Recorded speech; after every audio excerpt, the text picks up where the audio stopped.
Sit back, relax, and welcome to Reading Hours.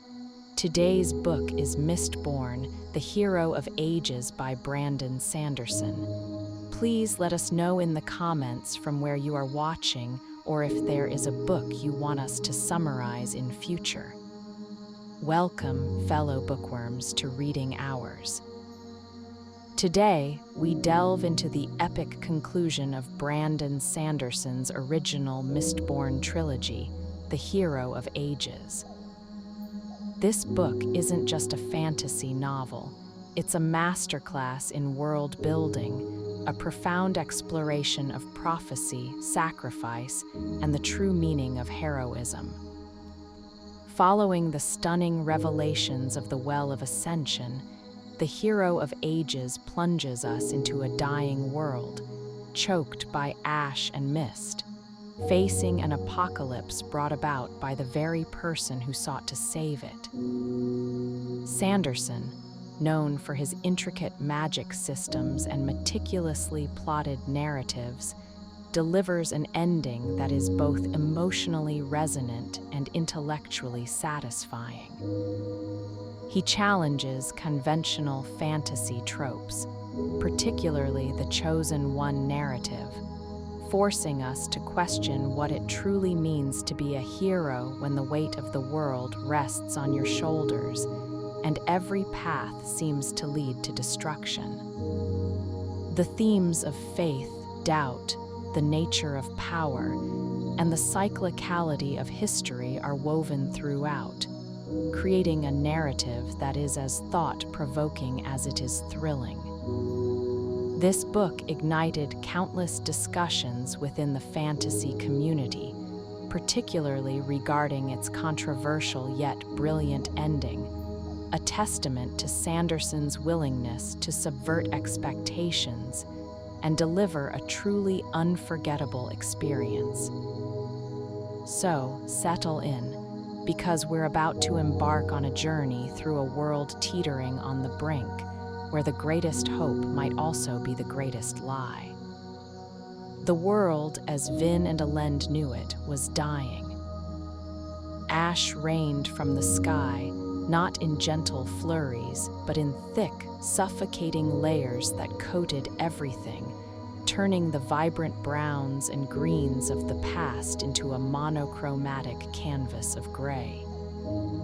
The sun, a distant, baleful orb, struggled to pierce the perpetual gloom, casting an eerie, reddish light that did little to dispel the encroaching darkness.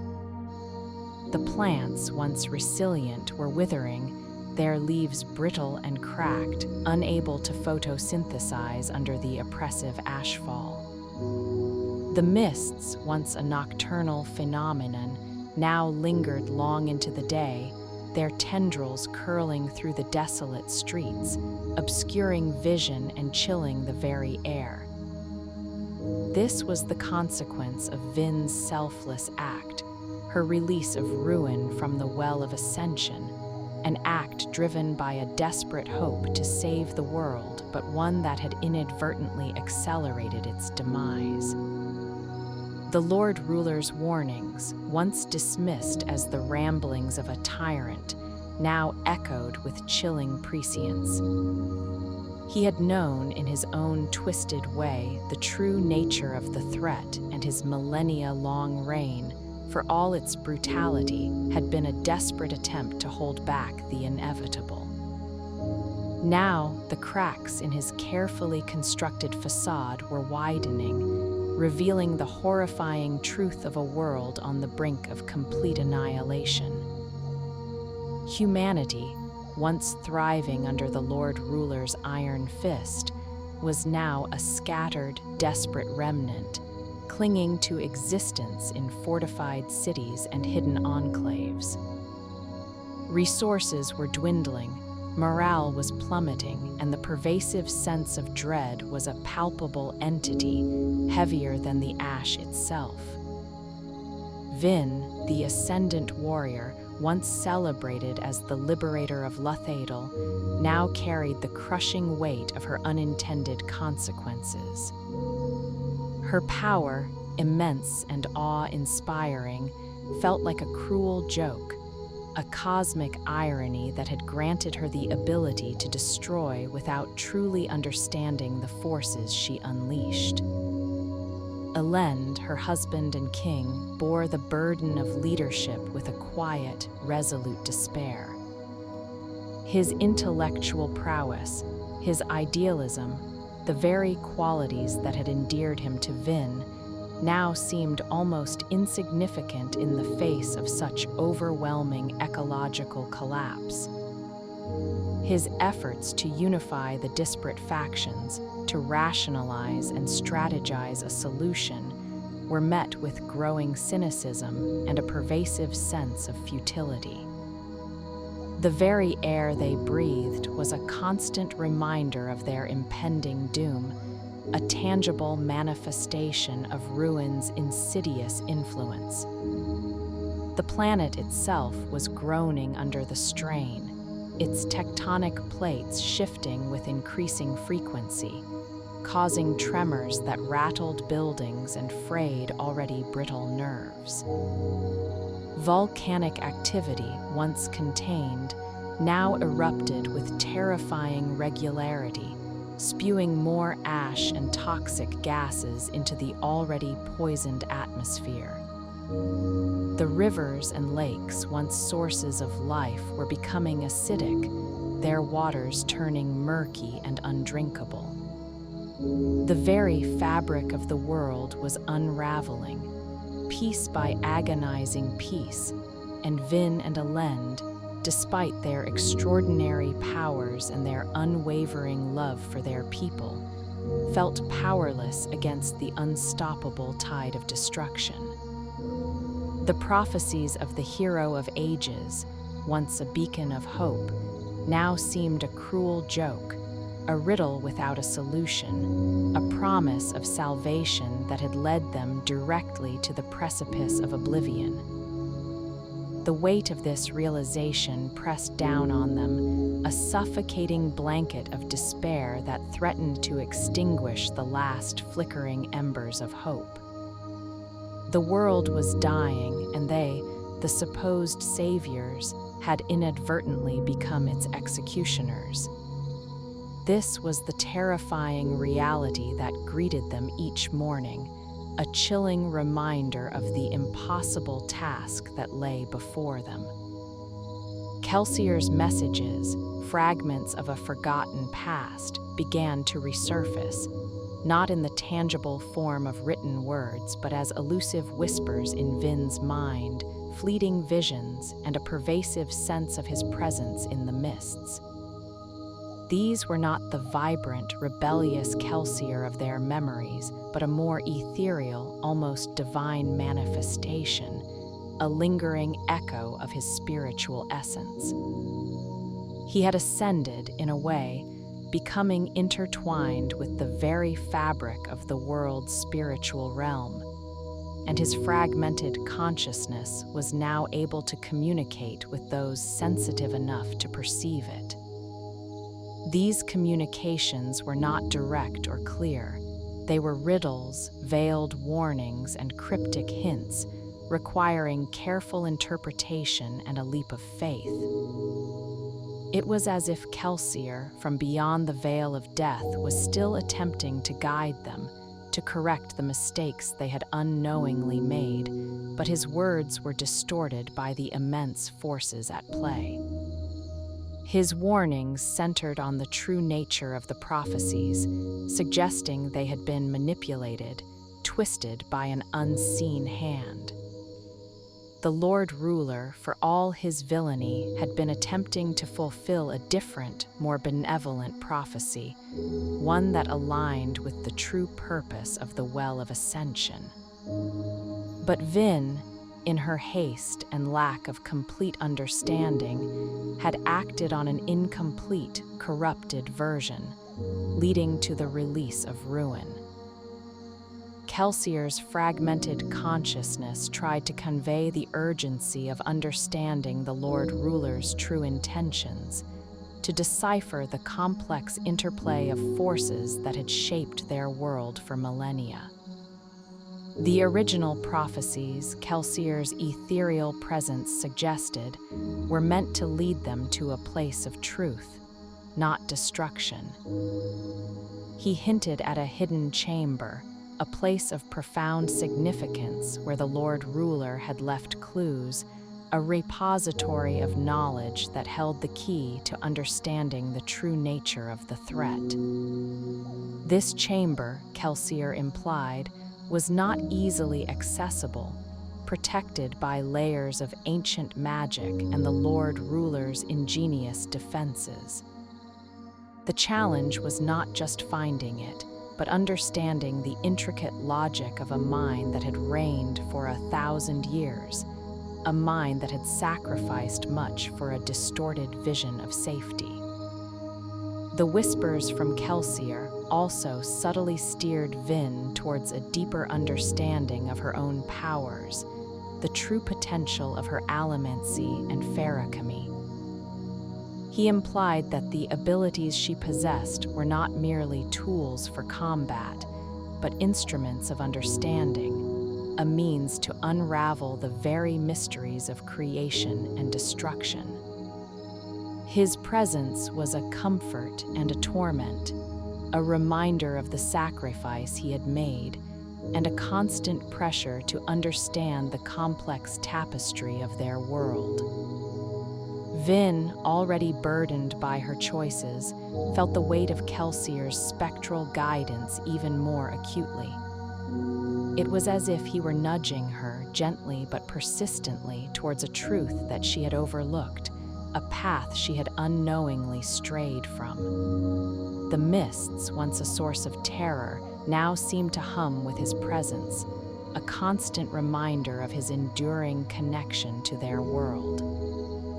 The ambiguity of his messages, however, left room for doubt, for misinterpretation, and for the insidious influence of Ruin, who was now free and actively working to twist every truth, to sow discord and despair among the remaining factions of humanity.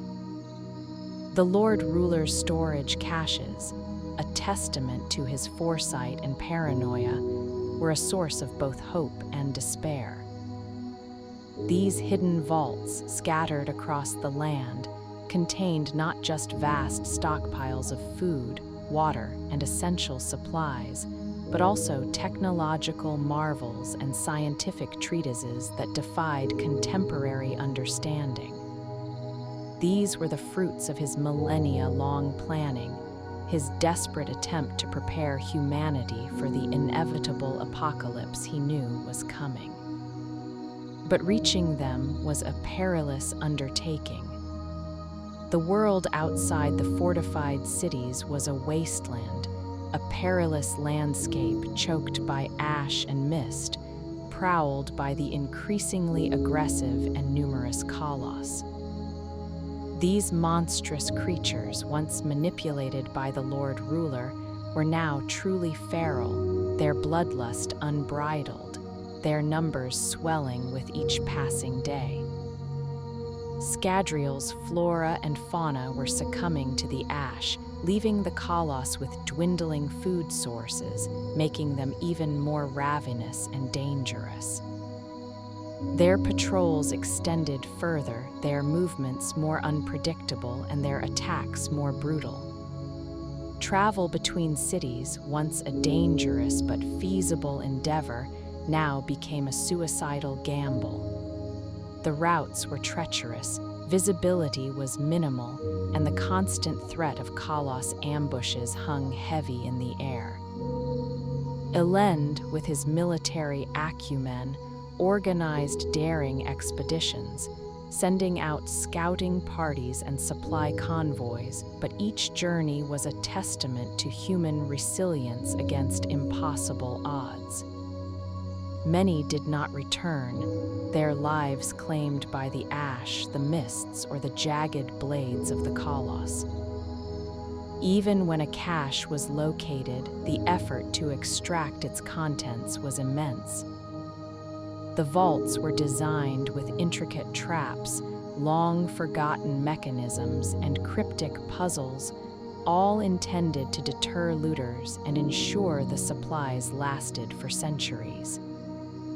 The knowledge required to bypass these defenses was often esoteric, relying on understanding the Lord Ruler's peculiar logic and his advanced scientific principles, which even the most brilliant scholars struggled to decipher.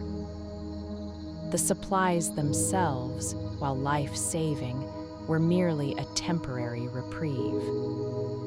They could sustain the dwindling population for a time, but they couldn't halt the march of the apocalypse. They were a band-aid on a gaping wound, a fleeting comfort in the face of absolute despair. The scientific texts, while tantalizing, offered only fragmented insights. They hinted at advanced understanding of the planet's ecology, the movements of its celestial bodies, and the true nature of the forces at play, but the language was often obscure, the theories complex, and the data incomplete.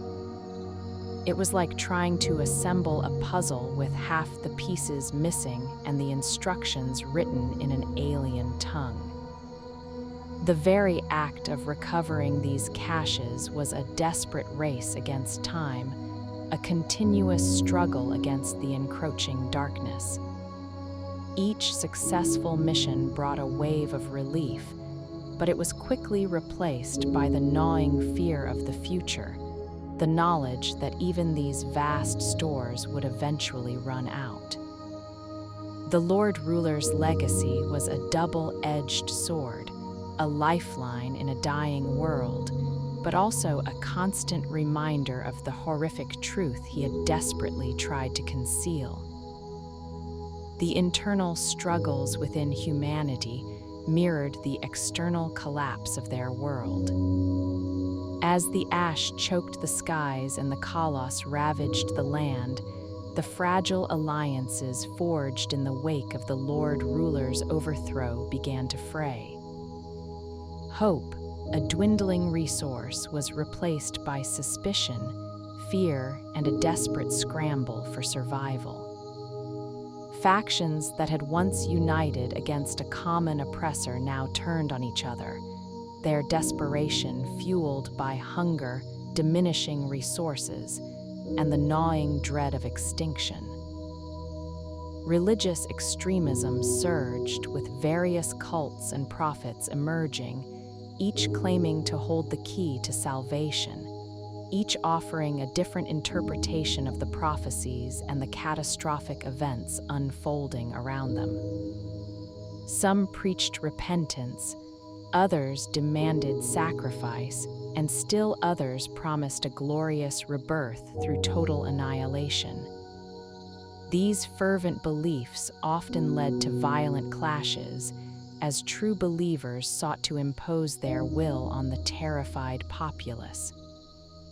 Elend, despite his sincere efforts to unite Enlade, found his authority increasingly challenged. His democratic ideals, once celebrated as a beacon of hope, now seemed idealistic and impractical in a world demanding ruthless efficiency and decisive action. His attempts to implement fair distribution of resources were met with hoarding and selfishness, his pleas for cooperation drowned out by the clamor of self-preservation. The pressure on him was immense, and the weight of his failing leadership was clearly visible in his strained features and tired eyes. Vin, the ascendant warrior, once a symbol of liberation, became a polarizing figure. Her immense power, once seen as a gift, was now viewed with a mixture of awe and terror.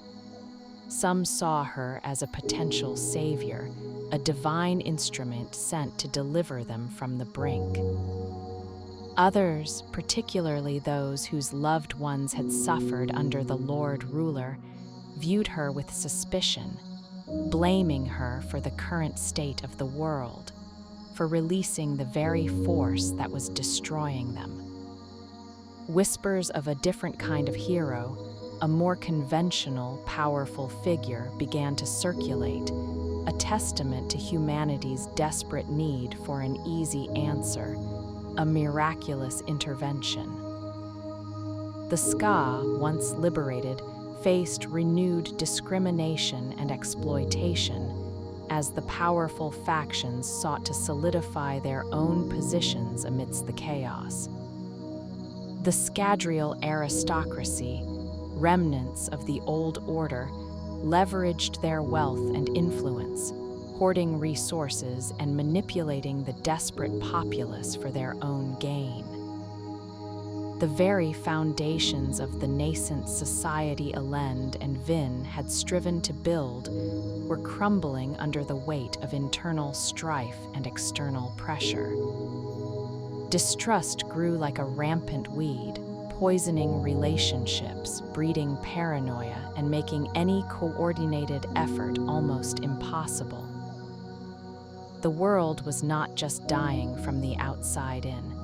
It was tearing itself apart from within, a microcosm of Ruin's true power, his ability to manipulate and destroy not through brute force, but through the insidious erosion of trust and hope. The fight for survival was no longer just against the Ash and the Colossus.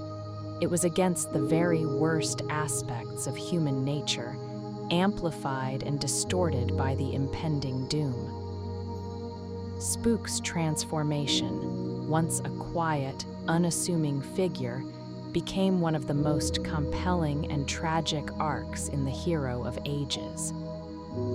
Initially, he was a loyal, if somewhat overshadowed, member of Kelsier's crew, characterized by his self-deprecating humor and his uncanny ability to understand Kelsier's slang. His allomantic abilities were limited to tin, enhancing his senses, making him an invaluable scout and observer, but never a frontline combatant. Yet, as the world spiraled into chaos, Ruin began to twist Spook's perception, whispering insidious suggestions directly into his mind. These whispers, disguised as Kelsier's voice, played on Spook's deep-seated insecurities, his desire to be more, to be truly worthy of Kelsier's legacy. Ruin, a master manipulator, fed Spook's longing for power, convincing him that if he only burned more tin, if he pushed himself beyond his limits, he could achieve greatness. The more tin Spook burned, the more sensitive he became, not just to the mundane world, but to the whispers of Ruin himself, creating a terrifying feedback loop. The whispers grew louder, more convincing, blurring the lines between reality and delusion. Ruin urged him to seek out a legendary cache of unkeyed pewter, a metal that would allow him to burn it indefinitely, granting him superhuman strength and resilience. This was a direct manipulation, a way for Ruin to create a powerful, unstable pawn. Spook, desperate for validation and convinced he was following Kelsier's true wishes, embarked on a perilous quest, driven by the seductive promise of power. When he finally found the pewter and began to burn it, the transformation was dramatic.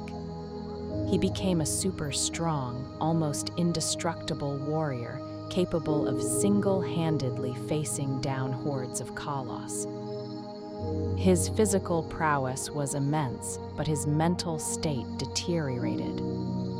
The whispers intensified, becoming an incessant cacophony of voices, twisting his perception, making him distrust his friends and believe that he was the true inheritor of Kelsier's power, destined to lead humanity. His actions became increasingly erratic and violent as he lashed out at anyone who questioned him, anyone who seemed to doubt his divine mission. He massacred Colossus with brutal efficiency, but his methods were unhinged, fueled by a terrifying blend of delusion and desperation. The other members of the crew watched in horror as their friend slipped further into madness, unable to reach him through the veil of Ruin's influence. Vin, with her heightened senses, could sometimes hear the faint echoes of Ruin's whispers around him, recognizing the insidious pattern. Spook became a tragic figure, a victim of Ruin's psychological warfare, a testament to the entity's ability to exploit the deepest desires and insecurities of even the most loyal individuals.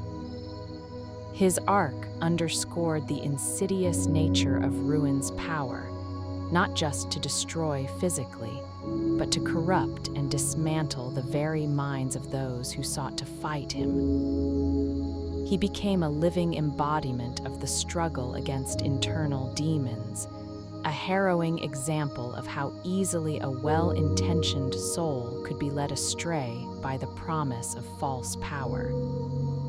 The hunt for the Atium cache became a race against extinction, a desperate gamble for humanity's survival. Atium, the 11th metal, was not just a powerful allomantic substance that allowed users to see into the immediate future, but it was also a direct manifestation of Ruin's own body, its very essence. As Ruin regained its power, it began to reabsorb the existing Atium, dissolving it back into its metaphysical form, erasing it from the physical world. This meant that the remaining stockpiles were dwindling rapidly, making their recovery an urgent, almost impossible task. The Lord Ruler, in his twisted foresight, had known of Atium's vital importance and Ruin's eventual reabsorption of it. He had meticulously hidden a massive cache, not to keep it from humanity, but to keep it from Ruin. He had created a complex series of clues and misdirections, knowing that Ruin, with its access to their thoughts, would attempt to prevent its discovery. The clues were embedded in ancient texts, forgotten legends, and cryptic symbols, requiring immense scholarly effort and deductive reasoning to unravel. The hunt led Vin and Elend's most trusted allies on perilous expeditions across the ash-choked landscape, battling not just Kalos, but also other desperate factions, all vying for control of this immensely powerful resource. The journeys were fraught with danger, each potential clue hidden within treacherous ruins or guarded by long-forgotten defenses. Sazed, with his encyclopedic knowledge of religions and historical texts, became indispensable in deciphering the Lord Ruler's intricate riddles. His research, conducted amidst the constant threat of global collapse, was a race against time, as each passing day saw more of the precious metal disappear. The significance of Atium transcended its immediate allomantic utility. It was the only known counter to Ruin's immense power, a means to understand and potentially combat the malevolent entity directly. The Lord Ruler had understood this, and his entire 1,000-year reign had been, in part, a desperate and flawed attempt to protect this vital resource, even if it meant sacrificing the freedom and well-being of his people. The discovery of the Atium became a symbolic victory against despair, a tangible hope that there was still a chance to fight back. However, the discovery itself brought new challenges. The cache was not a simple pile of metal, it was a complex system requiring specific knowledge to extract and utilize. Furthermore, Ruin's agents, often unaware of their true master, were actively working to sabotage their efforts, spreading misinformation, creating false leads, and turning humans against each other. The ultimate goal of finding the Atium was to provide humanity with a weapon, a chance to level the playing field against a godlike entity. But even with the Atium, the odds remained overwhelmingly stacked against them, and the very act of using it carried immense risks, for it was a part of Ruin itself. Ruin's true nature, its motivations, and its terrifying strategy gradually unraveled throughout the Hero of Ages, revealing an entity far more insidious and powerful than initially conceived. Ruin was not merely a force of destruction, a brute force antagonist. It was a conceptual entity, one of the two shards of Adonalsium, the shattered deity of the Cosmere. Its true purpose was entropy, the natural decay and dissolution of all things. It sought to return all matter to its primordial state, to unravel the very fabric of creation, not out of malice, but because it was its inherent nature. Its opposite, preservation, sought to maintain and sustain, and the delicate balance between them was what had allowed life to flourish on Scadrial. But Ruin had been imprisoned, and upon its release it sought to accelerate the natural processes of decay. Its intelligence was vast, ancient, and terrifyingly perceptive. It didn't need to physically manifest to exert its influence. It could whisper directly into the minds of anyone, twisting their thoughts, amplifying their fears, exploiting their deepest insecurities. It fed on despair, doubt, and chaos, thriving in the fractured landscape of human emotions. Its primary weapon was not brute force, but manipulation. Ruin couldn't directly break a contract or a promise, but it could subtly influence individuals to break them themselves. It couldn't directly kill a person, but it could nudge them into situations where they would be killed by others or by their own mistakes. It played on the ambiguities of prophecy, the misunderstandings of history, and the inherent flaws in human nature. Its goal was to orchestrate the world's destruction through the actions of its inhabitants, making them complicit in their own demise.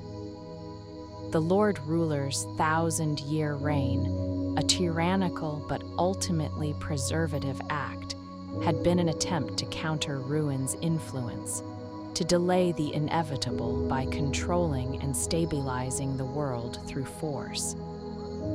He had hidden the Atium, twisted the prophecies, and even altered the very genetic makeup of humanity in a desperate, flawed attempt to make them immune to Ruin's direct mental influence. But his methods, rooted in control and secrecy, had inadvertently played into Ruin's long game. The release of Ruin from the Well of Ascension was not a random event. It was the culmination of millennia of subtle manipulation, of nudging events and individuals towards that inevitable point. The ash mounts erupting, the mists lingering, the plants dying, these were not direct acts of Ruin's power, but rather the natural consequences of the planet's ecological systems being out of balance, a balance that the Lord Ruler had maintained at immense cost, and which Ruin was now subtly undermining. The terrifying realization for Vin and Elend was that Ruin was not an external enemy they could simply fight with swords and allomancy.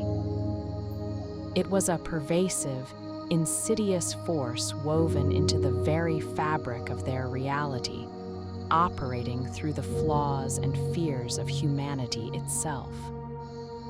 The battle against ruin was not just a physical one.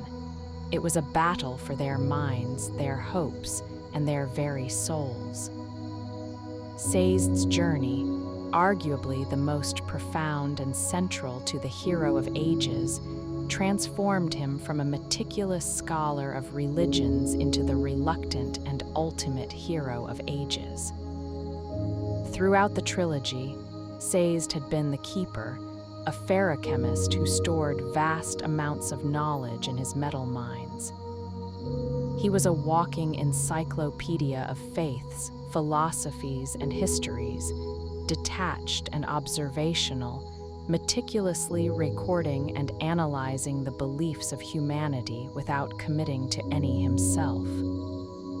His faith, once a quiet, personal conviction, had been shattered by the Lord Ruler's revelation that all religions were ultimately flawed, a comforting lie to control the masses.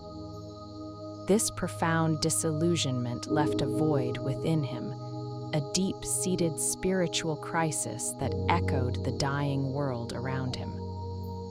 He continued his studies, driven by a desperate need for answers, for truth, but his heart remained empty, devoid of the solace he once found in belief.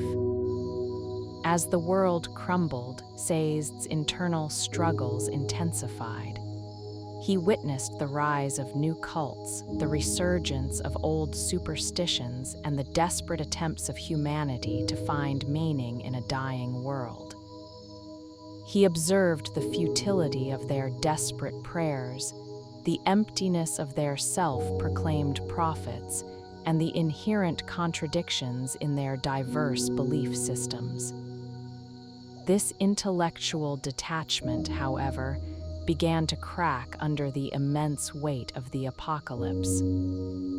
He saw the suffering, the fear, and the hopelessness, and for the first time his vast knowledge felt like a burden, not a blessing. It offered no comfort, no solution, only a catalog of humanity's failures and follies. The whispers of ruin, while not as direct as with Spook, subtly played on Sazed's despair, reinforcing his conviction that all hope was lost, that humanity was inherently flawed and destined for self-destruction. Ruin's insidious influence pushed him further into nihilism, making him question the very purpose of existence. Yet, amidst this profound spiritual darkness, a flicker of something began to emerge. Sazed, in his relentless pursuit of knowledge, began to piece together fragments of seemingly unrelated prophecies, ancient texts, and the Lord Ruler's cryptic clues. He discovered that the Lord Ruler's manipulations of the prophecies were not purely malevolent. They were a desperate attempt to guide the hero of ages towards a specific, vital action, a sacrifice that would set things right. The Lord Ruler had twisted the original prophecy to make it seem as though the hero would be a destroyer, but the true intent was preservation. The hero of ages was not meant to be a figure of power and conquest, but a conduit, a vessel for a greater purpose. Sazed realized that the true hero was not Vin, nor Elend, nor any single individual, but someone who could bridge the gap between the physical and spiritual realms, someone who could understand the true nature of preservation and ruin and ultimately reunite the shards. His unique ability as a ferrochemist, storing and accessing vast amounts of knowledge, became not just a hobby, but the very key to salvation.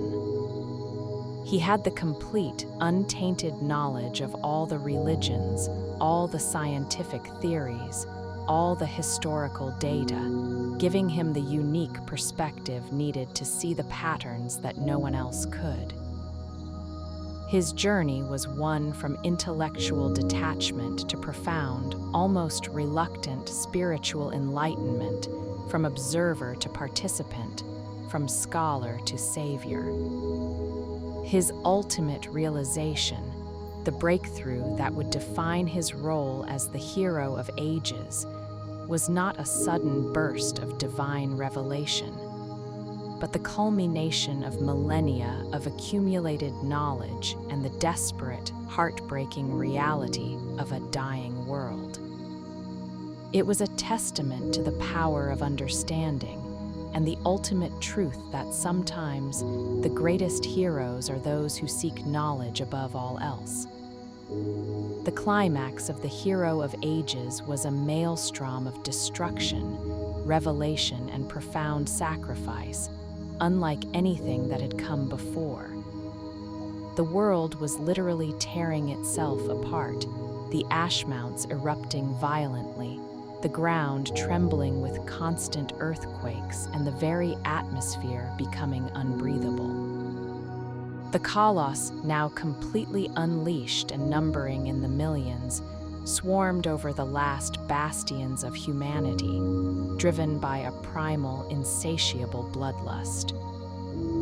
Ruin, now fully manifested and nearly complete, moved freely through the world, its physical form a terrifying, shadowy entity, its mental influence a pervasive scream that drove many to madness.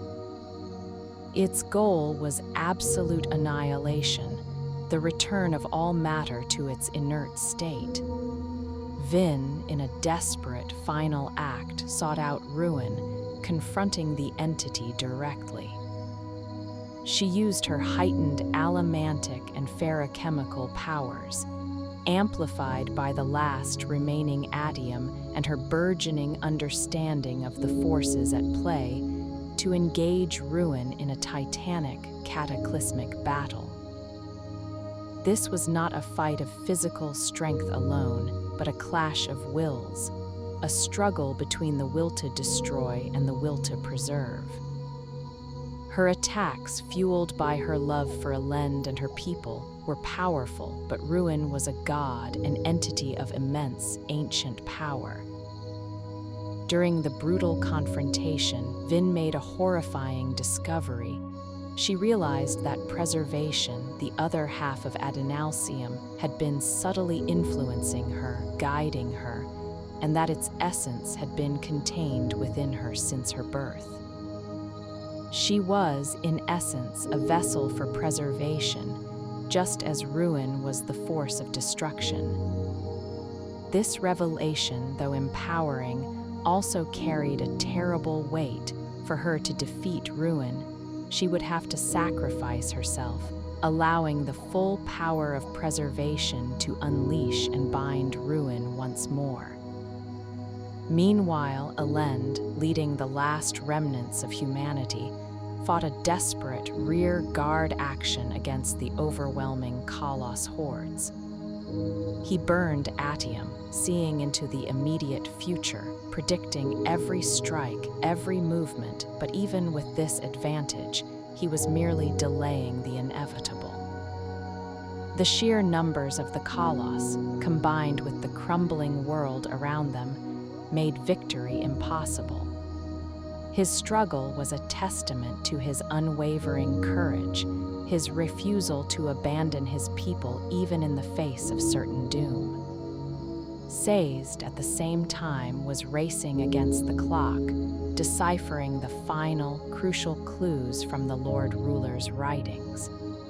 He finally understood the true nature of the prophecy, the Lord Ruler's final intentions, and the desperate plan to save the world. He realized that the planet itself was a living entity, its ecological systems a delicate balance maintained by the power of preservation. The ash mounts and the mists were not natural phenomena, but rather a consequence of preservation's struggle against Ruin, an ongoing battle that had warped the world over millennia. He understood that the only way to save the world was to reunite the two shards, preservation and ruin, and to reset the planet's ecological balance. The physical battle culminated in Vin's ultimate sacrifice.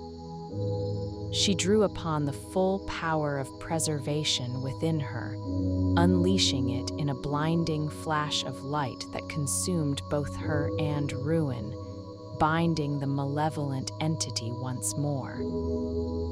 Her act of selflessness, a true act of the hero of ages, brought an end to the immediate threat of ruin, but it also left the world without its ascendant warrior and Elend without his beloved. The cost of salvation was immeasurable, but the sacrifice for a fleeting moment brought a profound quiet to the dying world. In the aftermath of Vin's cataclysmic sacrifice, the world plunged into an eerie silence, a moment of profound stasis before the next, even more radical transformation. The raw, unleashed power of preservation, unhindered by ruin's direct influence, rippled across Scadrial, but it was not enough to heal the dying world. The ash mounts had ceased their eruptions, but the ash remained thick and suffocating, and the mists still clung to the earth. Humanity was left railing, decimated and utterly lost, their saviors gone, their future uncertain. It was in this moment of ultimate despair that Sazed, having completed his long, arduous intellectual journey, finally understood his true role as the hero of ages. He was not a warrior or a king, but a vessel of knowledge and, more profoundly, a keeper of both halves of the cosmic equation.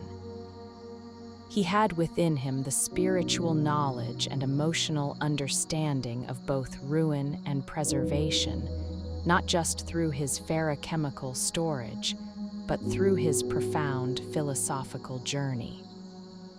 He had grasped the true nature of the Cosmere's fundamental forces, creation and destruction, entropy and stability, and the inherent balance required for existence. He realized that for life to truly flourish, both forces were necessary, but they needed to be balanced, harmonized. His unique ability, as a terraceman and a ferrochemist, to store and internalize vast amounts of information, meant he was uniquely suited to assimilate and wield the two divine forces that had just been unleashed. He effectively absorbed both the remnants of preservation, which had been within Vin, and the now bound ruin. This was the moment of his ascension. As the new, combined entity, now embodying both preservation and ruin in a state of harmonious balance, Sazed began to reshape Scadrial. This was not a quick or easy process. It was an act of divine terraforming, a painstaking recreation of a world that had been slowly dying for 1,000 years. He pulled the planet closer to its sun, warming it and melting the perpetual ice that had trapped its water. He caused the ash mounts to erupt with a final, cleansing fire, burning away the millennia of ash and revealing fertile soil beneath. He created vibrant oceans, lush forests, and a sky of true blue, free from the oppressive gloom. The world became a verdant, thriving paradise, a complete reversal of the desolate landscape humanity had known for generations. He also subtly altered humanity, not in a way that controlled them, but in a way that removed the weaknesses that ruin had exploited, ensuring they would no longer be susceptible to direct mental manipulation. He gave them a world where they could truly flourish, where their struggles would be their own, not the machinations of an imprisoned god.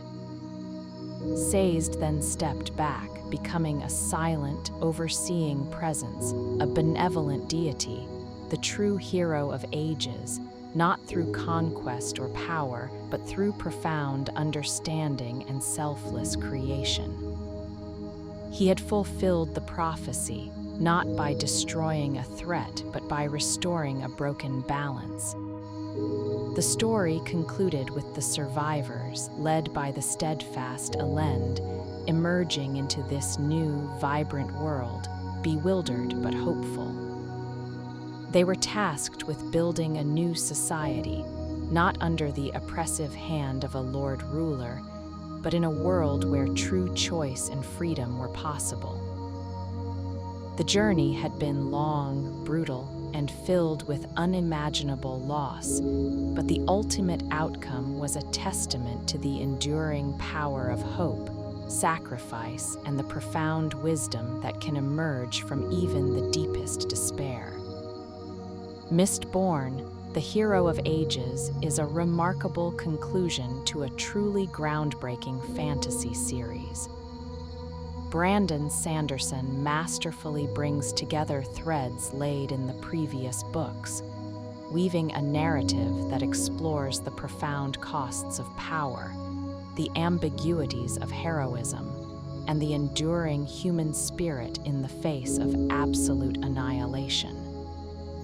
The book challenges the very notion of a chosen one and demonstrates that true heroism often comes from unexpected places and through unimaginable sacrifice. It delves deep into themes of faith, doubt, and the nature of divinity, ultimately offering a nuanced and ultimately hopeful message about the inherent balance of the universe. The impact of this book extends far beyond its intricate plot and clever magic system. It fundamentally alters the reader's perception of narrative structure and thematic depth within the fantasy genre, solidifying Sanderson's reputation as a master storyteller. Its complex ending, initially controversial for its subversion of expectations, has since become celebrated for its daring originality and its profound emotional resonance, leaving an indelible mark on the landscape of modern fantasy literature.